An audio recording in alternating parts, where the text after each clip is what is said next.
Hello mga beshi, sumama nga po ako kila mama. Magkikita-kita po kasi sila ng mga kaibigan niya nung college. Nauna na nga yung dalawang ninang ko dito kung saan kami kakain. Biglaan nga lang to mga beshi, mainam talaga yung biglaan na tutuloy. Bali pumasok na nga po kami sa loob, dito na nga lang po naman hihintayin si Tita Joyce. Nagtingin na nga po sila ng menu para mami alam na nga po nila i-orderin mga beshi. Fast forward, isa-isa na nga po dumating yung mga pagkain namin. Bali umorder nga po kami ng 2 Zisling plate sisi. Dalawang gising-gising at dalawang kaldaretang baka, isang steak at isang order na kare-kare. Tatakamin ko nga po muna kayo for today's video. Diet na nga po pala ko pero bukas na lang mga beshi.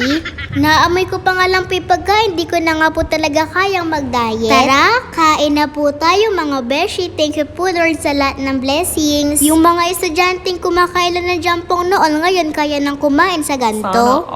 Papapa-thank you Lord ka na nga lang daw po talaga. Di nga po sila kompleto dahil yung iba nga po may trabaho. Kaya kung sino na nga lang daw po yung pwede nung araw na to. Di nga po alatang nasarapan nga po kami mga beshi. Bakit ganun nga po yung lasa ng mga pagkain dito? Lasang isa pa nga mga beshi. Kapag bumalik nga po kami dito, yung soup naman nga po titikman ko. Di na nga po makalakad sa busog yung mga kasama ko. Dito nga lang pala yan sa 7. Try nyo nga din po kumain dito mga beshi. Sulit nga po ibabayad nyo. Pagkatapos nga dito naman nga po kami dumiretso sa may 3011. Sobrang lamig nga daw po kasi gusto nga daw po nilang mag hot coffee. Di nga po ako nagkakape kaya waffle fries nga po yung in-order ko. Sa labas na nga lang po sila pumweso dahil mag-exchange key pa nga po sila mga beshi. Baka daw po kasi maingayan yung mga tao sa loob. Ang ingay pa naman po nila kapag nagsama-sama.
Pagkatapos nga po nila magsabog, dumating na nga din po yung mga in-order namin. For the kain na naman ang beshi nyo. Tamang kwentuhan nga lang po sila dito habang nagpapalipas ng oras. Bandang 9 PM, umuwi na nga po yung mga malalayo at yung buntes. Kami naman pumunta pa kila Tita Jera. Yun lang, salamat sa panonood. Bye-bye mga beshi! Thank you sa time, mga Mars!